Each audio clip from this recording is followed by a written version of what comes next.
Let's Mike Career.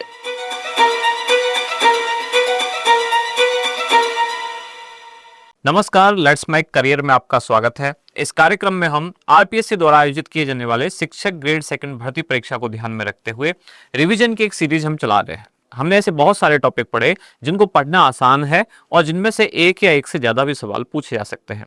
इस कड़ी में हमने शुरुआत की थी राजस्थान के लोक देवता, राजस्थान की लोक देवियां, राजस्थान के संत। इस तरह से करते करते हम आए, जो हमने अंतिम क्लास में देखा था वो था राजस्थान के दुर्ग। अभी तक हमने राजस्थान के दुर्गों में पढ़ा कि राजस्थान के दुर्गों के प्रकार कौन कौन से हैं। सबसे पहले कई बार सवाल पूछा जाता है कि दुर्गों के प्रकार क्या क्या हैं। उन दुर्गों के प्रकार से आगे बढ़ते हुए, जैसे कि दुर्गों के प्रकार हमने देखे, दुर्गों के प्रकार में हमने देखा कि एक होता है औदुक दुर्ग, यानी कि जल दुर्ग जिसको कहते हैं। ऐसे ही हमने देखा कि एक होता है गिरि दुर्ग, यानी कि पर्वत वाला दुर्ग होता है। ऐसे ही मरुभूमि में बना हुआ दुर्ग जिसको कहते हैं धानवन दुर्ग। इस तरह के कुछ हमने दुर्ग देखे, जिसका उदाहरण था जैसलमेर का किला। इसी में अगला था बीहड़ में बना हुआ, यानी कि वन दुर्ग। फिर हमने देखा एरन दुर्ग, ऐसे ही पारिख दुर्ग और पारिध दुर्ग। ऐसे ही देखा सैन्य दुर्ग, और उसमें हमने अंतिम देखा था सहाय दुर्ग। इस तरह के दुर्गों को पढ़ने के बाद कई बार तो सवाल यही पूछ लिया जाता है कि कौन से दुर्ग का उदाहरण कौन सा है, कौन सा दुर्ग कहाँ स्थित है। इसके बाद हमने एक एक करके राजस्थान के प्रमुख दुर्ग पढ़े थे, जिनमें सबसे पहले हमने पढ़ा राजस्थान का दुर्ग चित्तौड़गढ़। राजस्थान के किलों का सिरमौर जिसे कहा जाता है, माना जाता है राजस्थान के किलों का राजा यही है चित्तौड़गढ़। चित्तौड़गढ़ के बाद हमने जो अगला दुर्ग पढ़ा था ये था कुंभलगढ़, यानी कि मेवाड़ के दुर्गों में पहला चित्तौड़गढ़, दूसरा हमने पढ़ा कुंभलगढ़। कुंभलगढ़ के बाद हमने तीसरा दुर्ग देखा सवाई माधोपुर। ये मैं वो तरह जो हमने पिछले क्लास में अब तक पढ़ लिया है। इसके बाद हम मारवाड़ की तरफ गए तो हमने देखा सिवाना का दुर्ग। इसके बाद बूंदी का तारागढ़ किला। बूंदी के तारागढ़ के बाद फिर हम जयपुर की तरफ आए, जयपुर में नाहरगढ़, फिर अजमेर में तारागढ़, फिर जोधपुर का मेहरानगढ़, और इसके बाद हमने देखा था चूरू का किला, अजमेर में अकबर का दुर्ग, और बीकानेर में जूनागढ़। ये हम अभी तक इसमें पढ़ चुके हैं। अब इस कड़ी में आज हम शुरू करने वाले हैं इसका जो सेकंड पार्ट है, इसमें भैंसरोडगढ़ का किला जो है चित्तौड़गढ़ में। भैंसरोडगढ़ एक स्थान का नाम है, वहां किला बना हुआ है, और ये किस जिले में है? ये है चित्तौड़गढ़ में। अब ये कौन कौन सी नदियों के संगम पर बनता है? तो ये दो नदियों के संगम पर स्थित है। एक है चंबल और दूसरी है बामनी नदी। इन दोनों के संगम पर स्थित है। तीन ओर से ये किला पानी से घिरा हुआ है, इसलिए ये किला जल दुर्ग की श्रेणी में आता है। शुरुआत में हमने देखे किलों की श्रेणियां, उनमें से औदुक दुर्ग या जल दुर्ग, जैसे कि गागरोन का किला हमने उस श्रेणी में उदाहरण देखा था, उसी में आता है भैंसरोडगढ़ का किला, क्योंकि यह भी तीन ओर से पानी से घिरा हुआ है, जल दुर्ग की श्रेणी में आता है। कर्नल टॉड के अनुसार कहा गया कि इस किले का निर्माण भैंसा शाह नामक व्यापारी ने तथा रोड़ाचारण ने करवाया, और इन्होंने पर्वतीय लुटेरों से, आसपास की पहाड़ियों में जो लुटेरे रहते थे उनसे व्यापारिक काफिले की सुरक्षा के लिए इस किले का निर्माण करवाया। इसके बाद डोड शाखा के परमार, राठौड़, शक्तावत और चुंडावत उनके अधिकार में रहने के बाद भैंसरोडगढ़ शुरुआत में इन लोगों को मिला, और उसके बाद हाड़ाओं का यहाँ कब्जा हुआ। अधिकांशतः ये किला मेवाड़ के क्षेत्राधिकार में रहा, क्योंकि चित्तौड़गढ़ मेवाड़ में ही है, उसी क्षेत्र का है, और इसको कहा जाता है राजस्थान का वेल्लोर। तो अब इसमें से क्या क्या खास बात आई? पहला तो चित्तौड़गढ़ में भैंसरोडगढ़ का जो किला है ये कौन सी श्रेणी के दुर्ग में आता है? तो ये आता है किस श्रेणी में? जल दुर्ग में या औदुक दुर्ग में। यह कौन कौन सी नदियों के बीच में है? यानी कि किनारे पर तीन तरफ इसके नदियां हैं, पानी है। यह है चंबल और बामनी नदी के संगम स्थल पर। निर्माण किसने कराया? तो व्यापारियों के द्वारा, जो लुटेरे थे उनसे रक्षा के लिए निर्माण करवाया गया भैंसा शाह और रोड़ा चारण के द्वारा, इसलिए भैंस और रोड दोनों का नाम इसमें आता है। अब ये अलग अलग कालखंड में अलग अलग राजाओं के, राजवंशों के नियंत्रण में रहा, जैसे कि डोड शाखा के परमार, फिर राठौड़, इसके बाद शक्तावत, फिर चुंडावत इनके अधिकार में रहा, और बाद में यह मिला हड़ाओं को। और इसके लिए खास बात यह है, खास तथ्य, इसको कहा जाता है राजस्थान का वेल्लोर। तो ये किला हुआ भैंसरोडगढ़ का किला। अगला जल दुर्ग की श्रेणी में ही अगला किला है गागरोन का किला। कहाँ है ये गागरोन का किला? यह है झालावाड़ में। ये काली सिंध और आहू नदी के संगम में है, और ये भी जल दुर्ग की श्रेणी में आता है। जब भैंसरोडगढ़ का जो हमने अभी देखा वो था, एक तरफ है चंबल, दूसरी तरफ है बामनी, उन दोनों नदियों के संगम पर। ऐसे ही गागरोन का किला पूछा जाए, बल्कि पूछा भी जा चुका है कई बार ये सवाल कि गागरोन का किला कौन कौन सी नदियों के संगम पर स्थित है, तो ये है काली सिंध और आहू। ये जलदुर्ग की श्रेणी में आता है। निर्माण करवाया गया 11वीं शताब्दी में डोड परमारों के द्वारा और उनके नाम पर यह डोडगढ़ या फिर धूलरगढ़ के नाम से जाना गया। फिर इसके बाद आगे इस पर कब्जा हुआ खींची चौहानों का, उनके अधिकार में आया।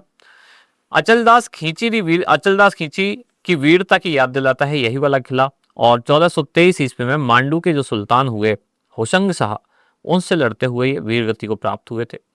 संत पीपा की छतरी यहाँ है। कई बार किलों में ये भी पूछा जाता है कि उसमें कौन कौन से प्रमुख भवन, प्रमुख इमारतें, प्रमुख कुछ स्मारक हैं, तो इसमें कौन कौन से स्मारक हैं? संत पीपा की छतरी। दूसरा, सूफी संत मिट्टे साहब, इनको कहा जाता है संत हमीदुद्दीन चिश्ती, इनकी भी दरगाह है। और औरंगजेब के द्वारा निर्मित बुलंद दरवाजा इस किले में है। कौन से किले की बात हो रही है? गागरोन का किला। जैसे कि फोटोग्राफ में आप देख पा रहे हैं, गागरोन का किला आपको दिख रहा है, 3 तरफ से नदियों से घिरा हुआ है, 2 नदियों का संगम है, काली सिंध और आहू। ऐसा ही किला है भैंसरोडगढ़ का किला, वो भी नदियों के संगम पर स्थित है, चंबल और बामनी। ये है गागरोन का किला। अब आगे बढ़ते हैं, अगला है जयपुर आमेर के पास, ये है जयगढ़ किला, जो कि मध्यकालीन भारत की प्रमुख जो जो सैनिक इमारत थी उनमें से एक है। जो लोग जयपुर है उसके आसपास के, वहां देखा भी होगा आपने, बहुत बड़ी तोप रखी हुई है इस पर। यानी ये मुख्य रूप से सैनिकों का किला था, लड़ने के लिए, जयपुर की सुरक्षा के लिए बनाया गया है जयगढ़ का किला। जयगढ़ दुर्ग की खास बात यह है कि इसमें तोपें ढालने का कारखाना था, तोप बनाने का कारखाना था। जयगढ़ में तोपें भी बनाई जाती थी, जो शायद ही किसी अन्य भारतीय दुर्ग में रहा हो। किले के अंदर तोप बनाने का कारखाना कहाँ है? तो ये जयगढ़ में। इसमें एक तोप रखी गई है जय बाण, जो कि एशिया की सबसे बड़ी तोप कही जाती है। यहाँ विशाल पानी के टांके हैं। इसके अलावा किले के निर्माण में और विस्तार में ये कछवाहा शासकों का योगदान रहा। अब आमेर में जो शासक वंश है जो कछवा ही है, तो कछवाहा शासकों का यहाँ योगदान रहा। पर आज ये किला जैसा दिखता है, इसका वर्तमान स्वरूप किसने प्रदान किया? सवाई जय सिंह ने। जयगढ़ को रहस्यमय दुर्ग भी कहा जाता है, क्योंकि इसमें कई गुप्त सुरंगें हैं, कई कुछ कहावतें भी है। कहावत क्या कह सकते हो? किंवदंतियां। कुछ ऐसे किस्से भी हैं। कहा जाता है कि इसमें खजाना गड़ा हुआ है। आज़ादी के बाद भी कोशिश की गई थी यहाँ खजाना ढूंढने की। कई प्रधानमंत्री ने कोशिश की, इंदिरा गांधी का नाम आता है कि उन्होंने यहाँ खोजबीन करवाई। यानी ये एक रहस्यमय किला है। कहा जाता है कि यहाँ बहुत सारा खजाना धन गड़ा हुआ है और बहुत राजा महाराजा, यहाँ तक कि आज़ादी के बाद भी, स्वतंत्र भारत में भी भारत सरकार ने यहाँ खजाना ढूंढने की कोशिश की है। ऐसी कुछ कहानियां हैं, कुछ किस्से हैं। आप पता नहीं उनमें कितनी सच्चाई है नहीं है, पर इन सबसे ये जरूर साबित होता है कि जयगढ़ में रहस्य छुपा हुआ है। तो इसी को कहा जाता है रहस्यमय दुर्ग। अगला किला जालौर का किला। जालौर का किला कौन सी पहाड़ी पर स्थित है? तो यह है सोनगिरी पहाड़ी पर स्थित। यह किला सूकड़ी नदी के किनारे बसा हुआ है। पहली बात तो कौन सी नदी के किनारे, कौन से किले के किनारे कौन सी नदी है, इतना आपको ध्यान रखना है। तो जयगढ़ जालौर का किला जो कि सोनगिरी पहाड़ी पर स्थित है और किस नदी के किनारे बना हुआ है? तो ये बना हुआ है सूकड़ी नदी के किनारे। शिलालेखों में जालौर का नाम आपको दिखाई देता है जवालीपुर और किले का नाम दिखाई देता है सुवर्णगिरी। इस किले का निर्माण करवाया प्रतिहार शासकों ने। और कब करवाया गया निर्माण? तो इन्होंने निर्माण करवाया 8वीं सदी में। प्रतिहारों का जो शासनकाल है वो लगभग 7वीं 8वीं शताब्दी में ही है, तो उसी दौर में इन्होंने इसका निर्माण करवाया 8वीं सदी में। किले के भीतर है तोपखाना मस्जिद, जो कि पूर्व में इससे पहले परमार शासक भोज द्वारा निर्मित एक संस्कृत की पाठशाला थी। काफी आकर्षक है ये पाठशाला। यहाँ पर ही प्रसिद्ध शासक कान्हड़दे चौहान, जो कि अलाउद्दीन खिलजी से लड़ते हुए वीरगति को प्राप्त हुआ, तो वो भी यहीं के हैं। तो जालौर का किला क्या क्या याद रखना है? कौन सी पहाड़ी पर है, कौन सी नदी के किनारे है, शिलालेख में इसका नाम यानी कि जवालीपुर सुवर्णगिरी इसी का ही नाम है। कौन से किले का? जालौर के किले का। यहाँ किले के भीतर कौन कौन सी इमारतें हैं? खास तो एक तोपखाना है। परमार शासक भोज द्वारा निर्मित यहाँ संस्कृत की पाठशाला थी, बाद में वही बना दिया गया तोपखाना। जालौर के किले के बाद पश्चिमी राजस्थान का बहुत ही फेमस किला जो है जैसलमेर का किला। इसको कहा जाता है राजस्थान की स्वर्ण नगरी। इस किले को, जैसलमेर के किले को, जैसलमेर के किले की खास बात यह है, जैसलमेर का शहर जो है किले के अंदर ही बसा हुआ है, अंदर ही किले में बसावट है, तो इसको स्वर्ण नगरी कहा जाता है। त्रिकूट पहाड़ी पर स्थित है, पीले पत्थरों से निर्मित है, इस कारण सोनेर का किला या सोनार किला, सोनारगढ़ इसको कहा जाता है। क्यों? एक तो पश्चिमी राजस्थान में धूप बहुत तेज पड़ती है और उसमें पीले पत्थर से निर्मित किला है। अब इस पर जब चिलचिलाती हुई सूर्य की किरणें पड़ती हैं तो पीला रंग ऐसे तेजी से चमकता है और ऐसा एहसास दिलाता है जैसे कि सोने का बना हुआ है। इस कारण इसको कहते हैं सोनारगढ़। इस दुर्ग के चारों तरफ मरुस्थल फैला हुआ है। इसके बारे में कहावत प्रचलित है कि यहाँ पत्थर के पैर हैं, लोहे का शरीर और काठ के घोड़े पर ही सवार होकर पहुंचा जा सकता है। किले में अगर आप गए हो तो यहाँ ये कहावतें लिखी हुई है और वहाँ अगर आप लोकल गाइड से मिलते हैं तो वो यही चीजें बताते हैं। पत्थर के पैर मतलब आपके पैर इतने मजबूत होने चाहिए जैसे कि पत्थर, शरीर हो गया लोहे का और घोड़ा काठ का, लकड़ी का, यानी कि जो थके ही ना। ये सब क्यों कहा जाता है इसके बारे में? क्योंकि बड़ा दुर्गम है, बहुत दूर है, रेगिस्तान में जाके है, तो कोई यहाँ तक पहुंच नहीं पाता था। इस कारण ये बातें कही जाती हैं। दूर से देखने पर किला लगता है पहाड़ी पर लंगर डाले जैसे कि कोई जहाज है। ऐसा लगता है कि किसी जहाज ने लंगर डाल रखा है। इस किले को कारीगरों ने बनाया चूने के स्थान पर पीले पत्थरों को आपस में जोड़ के। किले के अंदर ही है प्राचीन और भव्य जैन मंदिर। पार्श्वनाथ और ऋषभदेव का मंदिर है इसमें, जो कि जैन तीर्थंकर हैं। अपने शिल्प और सौंदर्य के कारण काफी प्रसिद्ध है, जो कि आबू के दिलबड़ा जैन मंदिरों की बराबरी करते हैं। ये दोनों मंदिर जो कि जैसलमेर में बने हुए जैन मंदिर हैं। इस किले के महलों में रंग महल, अंदर कौन कौन से महल पूछे जाते हैं? किले के महलों में अंदर है रंग महल, मोती महल, गज विलास और जवाहर विलास इसमें प्रमुख है। किले की प्रसिद्धि किस कारण से है? तो इसमें कई सारे दुर्लभ और प्राचीन पांडुलिपियों के संग्रहालय भी है। पांडुलिपि किसको बोलते हैं? जो हाथ से हैंड रिटन जो कुछ भी ग्रंथ है वो सब कहलाते हैं पांडुलिपि, जो ओरिजिनल बनाया गया वो। किलों में फिर अगला किला आता है पूर्वी राजस्थान का, जिसका नाम है लोहागढ़। नाम में ही है लोहा। लोहागढ़ क्यों है नाम इसका? क्योंकि इसको अजय दुर्ग कहा जाता है कि ये किसी के द्वारा जीता नहीं गया, लोहे का बना हुआ है, इतना मजबूत है इसलिए। अब ये क्यों कहा जाता है, पूरी कहानी समझते हैं। पहले तो किसने बनवाया? भरतपुर के जाट राजवंश ने बनवाया, तो उन्हीं की वीरता और शौर्य गाथाओं को अपने में समेटे है लोहागढ़ किला, जो कि अपनी अजेयता यानी जिसको जीता ना जा सके, इसको जीता नहीं गया है और अपनी सुदृढ़ता के लिए विख्यात है। निर्माण करवाया भरतपुर के महाराजा सूरजमल ने सन 1733 में, जब ये अपने युवराज काल में थे, यानी जब तक महाराज भी नहीं बने थे, तब सूरजमल ने इसका निर्माण करवाया। लोहागढ़ को पूर्व में स्थित कच्ची गढ़ी को विकसित कर वर्तमान रूप दिया गया है, यानी कि जहां ये बना है वहां मिट्टी की एक तरह की पहाड़ी थी, कच्ची गढ़ी, और उसको ही थोड़ा सा मॉडिफाई करके आसपास दीवारें बना के, खाई बना के, उसको ही बना दिया गया लोहागढ़। किले के प्रवेश द्वार पर अष्ट धातु से निर्मित कलात्मक और मजबूत दरवाजा, जो इसके किले की दीवार पर यानी कि द्वार पर लगाया गया है। इस दरवाजे को भरतपुर के महाराजा जवाहर सिंह दिल्ली से जीतकर लाए थे, वहां से उखाड़ के ले आए थे। दरवाजा अष्ट धातु से निर्मित है, अब जो भरतपुर के किले की दीवार पर लगा दिया गया है। इस किले की अवैधता के कारण अभेद्यता यानी कि जिसको भेदा ना जा सके, इसकी दीवारें चौड़ी है और उसमें भी खास बात यह है कि किले की जो बाहरी दीवारें हैं वो मिट्टी से बनी हुई है। और इससे फायदा ये हुआ कि जब इसको तोपों के द्वारा तोड़ने की कोशिश की गई तो जो तोप के गोले थे वो मिट्टी की दीवार में धंसकर ठंडे हो गए और दीवार ढहने से बच गई। अगर चूने से बनी हुई या पत्थर से बनी हुई दीवार होती तो एक बार जैसे गोला टकराता पूरी दीवार चरमरा के गिर जाती। यहाँ मिट्टी में गोला लगता जाके तो गोला जाके उसमें धंस जाता, ठंडा हो जाता और पूरी दीवार इसमें खिसकती नहीं थी, क्योंकि इसकी बाहरी दीवार जो है मिट्टी की बनाई गई। इसके चारों तरफ एक गहरी खाई बनाई गई है। खाई में ही मोती झील से सुजान गंगा नहर का पानी भरा जाता है। तो मोती झील कहाँ है, सुजान गंगा नहर कहाँ है, ये दोनों भी कहाँ है? ये भी भरतपुर में है। अंग्रेज जनरल लॉर्ड लेक ने 1805 में अपनी विशाल सेना और तोपखाने के साथ 5 बार इस किले पर चढ़ाई की, परंतु हर बार असफल रहा, यानी जीत नहीं पाया, और इसी कारण इसका नाम रख दिया गया लोहागढ़, जो कि अजय रहा। इस किले में क्या क्या है, इमारतों पर नजर डालते हैं। इसमें है किशोरी महल, जवाहर बुर्ज, कोठी खास, वजीर की कोठी, दादी माँ का महल, गंगा मंदिर और लक्ष्मण मंदिर, ये सब भरतपुर के किले में अंदर स्थित हैं। अब इन दुर्गों के अलावा कुछ अन्य दुर्ग भी हैं, जैसे कि बयाना का किला, दूसरा है तिमनगढ़ का दुर्ग, तीसरा है मारवाड़ का सोजत और कुचामन का किला। ऐसे ही अगला है जयपुर की जो पूर्व रियासत के शिवाड़, कालख, काकोड़ और खंडार के किले, साथ ही हाड़ौती का शेरगढ़, सिरोही का बसंतगढ़ का दुर्ग, सीकर का लक्ष्मणगढ़ दुर्ग, ये भी राजस्थान के कुछ प्रमुख दुर्ग है। तो इस तरह से हमने पढ़े राजस्थान के प्रमुख किले।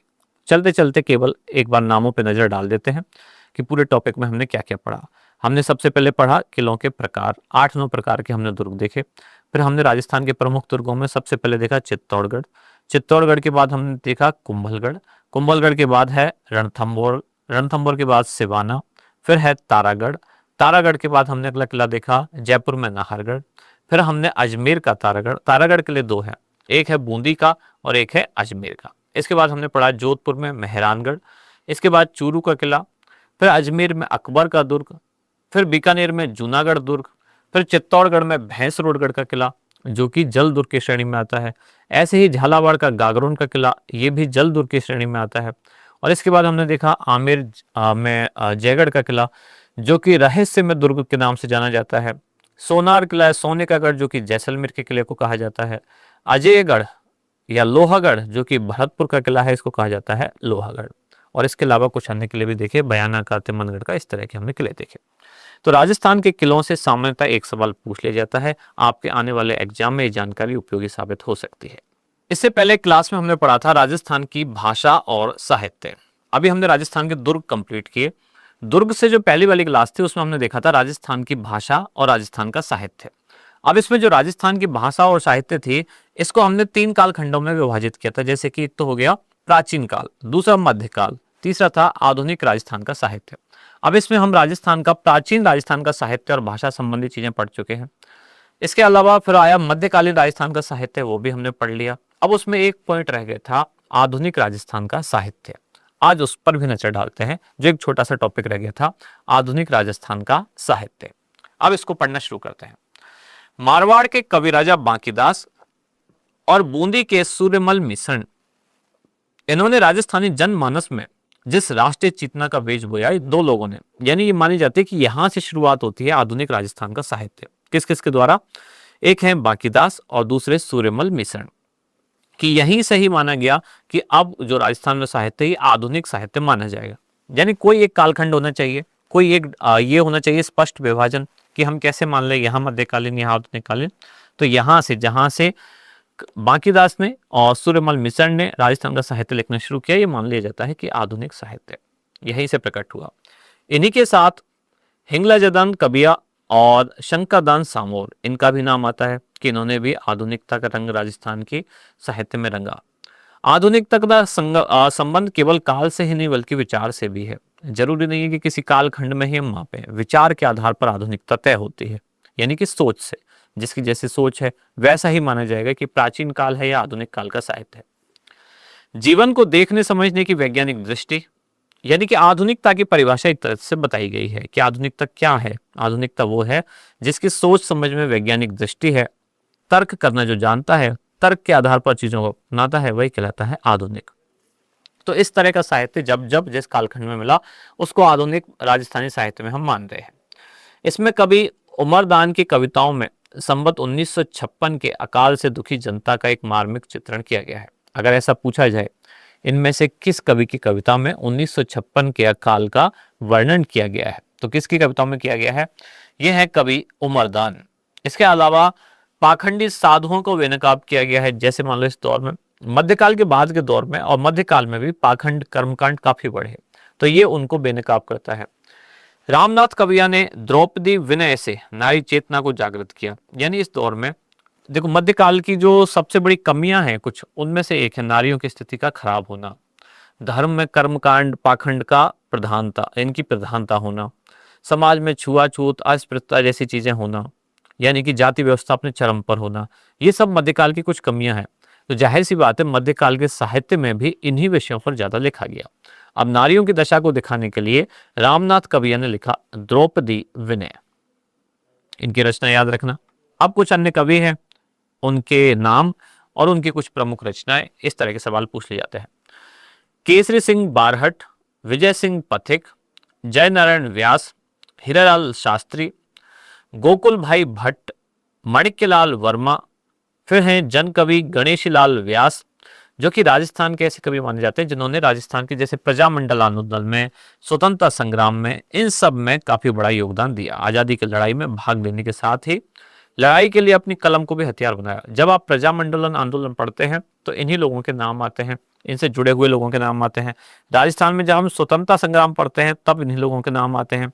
यानी कि ये ऐसे लोग थे जिन्होंने आजादी की लड़ाई में भाग लिया।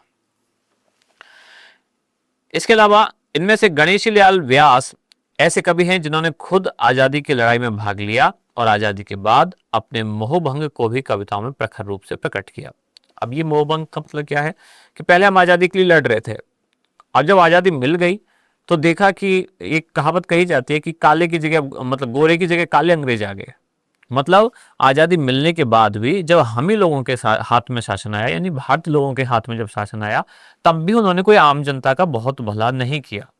यही वो मोहभंग है स्वतंत्रता संग्राम में लड़ने वाले योद्धाओं का, कि हम आजादी के लिए लड़ रहे थे, वो लोग आजादी के लिए लड़ रहे थे और ऐसा लग रहा था जब आजादी मिल जाएगी तो सब एकदम बहुत अच्छा हो जाएगा। पर उन्होंने देखा कि ऐसा कुछ नहीं हुआ, केवल राजा बदला है। यानी कि पहले अंग्रेज शासन कर रहे थे, अब भारतीय लोग ही शासन कर रहे हैं, और बाकी सारी की चीजें लगभग जस की तस हैं। वही इनका मोहभंग है कि जिस काम के लिए इतनी शिद्दत से लड़ रहे थे, जान तक कुर्बान करने को तैयार थे, लेकिन उसके बाद भी वैसी उपलब्धि हासिल नहीं हुई जैसी उम्मीद थी।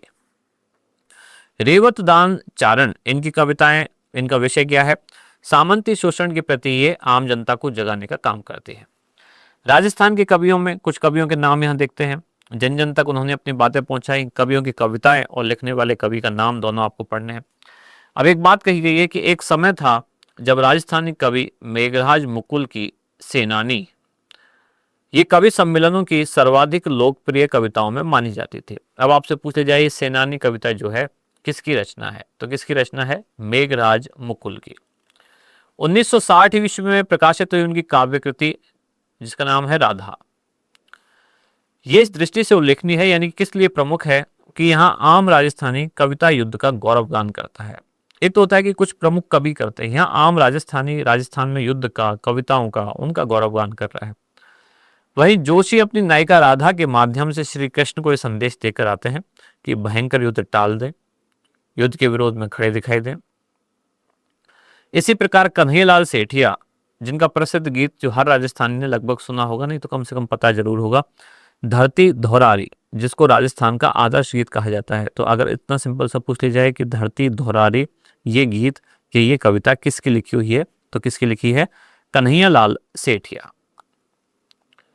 ऐसे ही मीझर और लील टांस ये भी किसकी लिखी हुई कविता है? ये भी है कन्हैयालाल सेठिया। तो कवि और उनकी प्रमुख रचनाएं या पुस्तकें, उनका नाम याद रखना है। धरती धोरारी कन्हैयालाल सेठिया, ऐसे मीझर कन्हैयालाल सेठिया, लील टांस ये भी कन्हैयालाल सेठिया।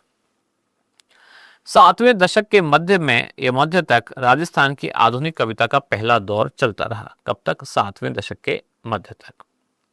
और राजस्थान में राजस्थानी भाषा में मरुवाणी, अब कुछ और प्रमुख बातें बताई गई हैं, जैसे कि जलम भूम, फिर है जानकारी, फिर है ओरमो, फिर है लाड़ेसर, ऐसे ही हरावर, इनका प्रोनाउंसिएशन थोड़ा सा अलग होता है।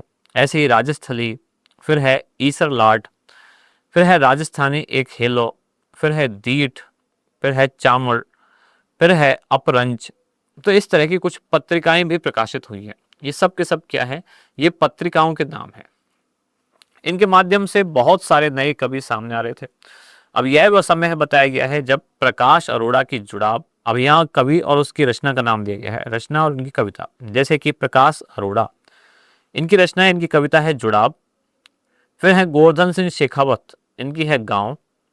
तेज सिंह जोधा, इनकी है कठई की वेगो है। फिर है मणि मधुकर, जिनकी है सूझती गेट, पग फेरो, ये दोनों ही इनकी है। हरीश भादानी की है बोले सरनाटो और बाथा में भूगोल। चंद्र प्रकाश देवल की है पागी, कावड़ और मारग। ये केवल नाम, किसकी कविता कौन सी है ये पूछे जाते हैं। अर्जुन देव चारण, इनकी है रिंद्रोही। मालचंद तिवाड़ी, इनकी है कि उतर्यो है आबहो। इसके अलावा मतलब इस तरह की बहुत सारी रचना है जिनके बारे में बार बार पूछा जाता है। तो इसमें क्या क्या हमको याद रखना है, एक तरफ रचना और दूसरी तरफ रचयिता, यानी एक तरफ कविता और दूसरी तरफ उसका कवि। फिर कुछ और आगे बढ़ते हैं। शिवचंद्र भरतिया, जिनको कहा जाता है राजस्थानी का प्रथम आधुनिक गद्यकार, तो नाम याद रखना, प्रथम आधुनिक गद्यकार, राजस्थान का प्रथम गद्यकार नहीं, प्रथम आधुनिक गद्यकार, ये कहा जाता है किसको, शिवचंद्र भरतिया। इसके बाद है रानी लक्ष्मी कुमारी चुंडावत, जिन्होंने राजस्थान के अतीत को सजीव करने के लिए कुछ गरिमापूर्ण कहानियां लिखी। अब उनकी कहानियों के नाम हैं माझल रात, फिर है आमोलक बाता, फिर है मूमल, फिर है गिर ऊंचा ऊंचा गढ़ा, फिर है केरे चकवा बात। ये सब किसकी लिखी हुई कहानी है, तो रानी लक्ष्मी कुमारी चुंडावत। विजयदान देता, इनकी ये जो रचना है ये बहुत बार पूछी गई है, बातानी फुलवारी, किसने लिखी है, 14 खंडों में लिखी गई है और लिखने वाले हैं, लेखक हैं इसके विजयदान देथा। इस श्रृंखला में उन्होंने राजस्थान की यत्र तत्र बिखरी लोक कथाओं, इधर उधर की जो एक दूसरे को सुनाई गई लोक कथाएं हैं, एक पीढ़ी से दूसरी पीढ़ी में कही गई, उनका कुछ उन्होंने संकलन किया है बातारी फुलवारी में। विजयदान देथा के कुछ प्रमुख राजस्थानी हिंदी कहानी संग्रह है, कौन कौन से हैं, जैसे कि दुविधा, उलझन, अलेखू हिटलर, इसके अलावा सपन प्रिया, फिर है अंतराल। ये सब किसकी हैं, विजयदान देथा। विजयदान देथा राजस्थान के साहित्य में एक इंपॉर्टेंट नाम है। इनके द्वारा जो लिखी गई प्रमुख रचना है जरूर याद रखनी है। सबसे इंपॉर्टेंट तो है बातारी फुलवारी। इसके अलावा भी इनकी हिंदी कुछ कहानी संग्रह हैं, वो याद रखने हैं आपको, जो कि कौन कौन से हैं हिंदी कहानी संग्रह हैं, दुविधा, उलझन, अलेखू हिटलर, सपन प्रिया, अंतराल। अब दुविधा क्या है, दुविधा नामक विजयदान देथा की जो कृति है, इस पर एक फिल्म बन चुकी है, पहेली देखी होगी आपने, शाहरुख खान, और जिसमें रानी मुखर्जी है, उसमें एक भूत होता है शाहरुख खान का, तो रानी मुखर्जी से उसकी शादी हो जाती है ऐसा कुछ करके, और जो उनका मतलब जो रियल हस्बैंड है वो कहीं विदेश चला जाता है, तो भूत उनके साथ रहने लग जाता है।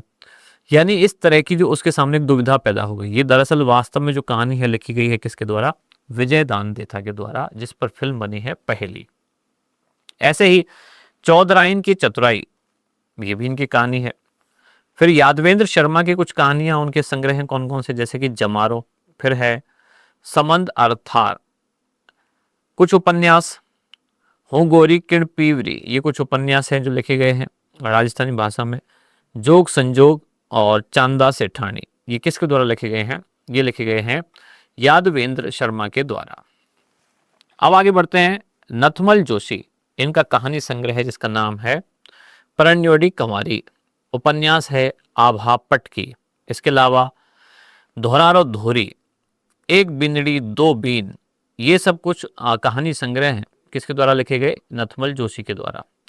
प्रसिद्ध कहानीकारों में रहे डॉक्टर नरसिंह राजपुरोहित, अन्नाराम सुदामा, फिर हैं अगले रामेश्वर दयाल श्रीमाली, मनोहर शर्मा और सांवर दैया, ये हुए कुछ इनमें प्रमुख या प्रसिद्ध कहानीकार। अब आते हैं राजस्थान में जो साहित्य में, इसमें साहित्य पत्रकारिता की बात करते हैं, साहित्यिक पत्रकारिता कि पत्रकारिता की शुरुआत कैसे हुई और उसका साहित्य में क्या क्या योगदान है। तो साहित्यिक, लघु और अनियतकालीन जो पत्रिका हैं राजस्थान के लेखन में इन्होंने काफी गति प्रदान की। अब इसमें कुछ प्रमुख लोगों के नाम और उनकी कुछ रचनाएं हम देखते हैं, जैसे कि बीकानेर की वातायन हरीश भादानी द्वारा, अजमेर की लहर प्रकाश जैन द्वारा, भरतपुर की ओर विजेंद्र द्वारा, कांकरोली की संबोधन ये है कमर मेवाड़ी द्वारा, अलवर की कविता भागीरथ भार्गव। ऐसे ही आगे है उदयपुर की बिंदु ने अनेक लेखकों को कुछ गंभीर और स्तरीय मंच प्रदान किया लिखने के लिए। संप्रेषण जो कि चंद्रभानु भारद्वाज, मधु माधवी, नलिनी उपाध्याय, इन सब ने राजस्थान साहित्य अकादमी की पत्रिका मधुमती ने भी राजस्थान में साहित्यिक वातावरण बनाने में योगदान दिया है। यानी कि ये इसमें याद क्या रखना है, एक तरफ है साहित्यिक पत्रिका और दूसरी तरफ उसके लिखने वाले या उसके रचनाकार। अब राजस्थान भाषा की जो पत्रिका है इसमें कौन कौन सी है, राजस्थानी भाषा साहित्य और संस्कृति, बीकानेर की है जागती ज्योत, ये पूछा गया है एग्जाम में, जागती ज्योत। इसके अतिरिक्त सत्य प्रकाश जोशी की है हरावल, किशोर कल्पनाकांत की है ओल्यूम और कवि चंद्र सिंह की है मरुवाणी। तो इस तरह की कुछ प्रसिद्ध कविताएं और उनके रचना का ये ध्यान रखने हैं। अब लास्ट में एक छोटी सी बात बताई गई है कि समृद्ध राजस्थानी साहित्य का संक्षिप्त परिचय भर है, यानी कि इसके अलावा भी राजस्थान में बहुत सारा साहित्य लिखा गया है। तो ये एक छोटा सा टॉपिक रह गया था राजस्थान के साहित्य से संबंधित। इसमें हमने जो प्राचीन राजस्थान का साहित्य वो पहले पढ़ लिया है, इसके अलावा मध्यकालीन राजस्थान का साहित्य वो भी पहले पढ़ लिया। अब लगभग ये 10 मिनट का टॉपिक रह गया था जो था आधुनिक राजस्थान का साहित्य। तो आज हमने क्या देखा, आज हमने पुरानी जो कुछ क्लासेस रिमेनिंग थी, कुछ कुछ पार्ट्स जिसमें छूट गए थे, जैसे कि राजस्थान के दुर्ग, कुछ तो हमने दुर्ग पढ़े, और साहित्य को लेकर राजस्थान का जो आधुनिक राजस्थान का साहित्य है उसका भी हमने रिमेनिंग पार्ट देखा। हमें उम्मीद है ये जानकारी आपको पसंद आई होगी, और अगर अच्छी लगी है तो कमेंट्स में हमें जरूर बताएं। इसी तरह की अन्य जानकारियों के लिए जुड़े रहिए लेट्स माइक के साथ। धन्यवाद। आप सुन रहे थे let's mike more than radio. Follow कीजिए हमें हमारे सोशल मीडिया प्लेटफॉर्म्स पर। It's time for news. It's time for more than radio. Presenting the first radio news app, Let's Mic. Let's Mic, a news-based app on your phone where you get to watch and listen news, talk shows, interviews, radio show podcasts. On Let's Mic, you get all relevant information of TV, print, radio, podcast, and digital. Let's Mic talks about every segment of life.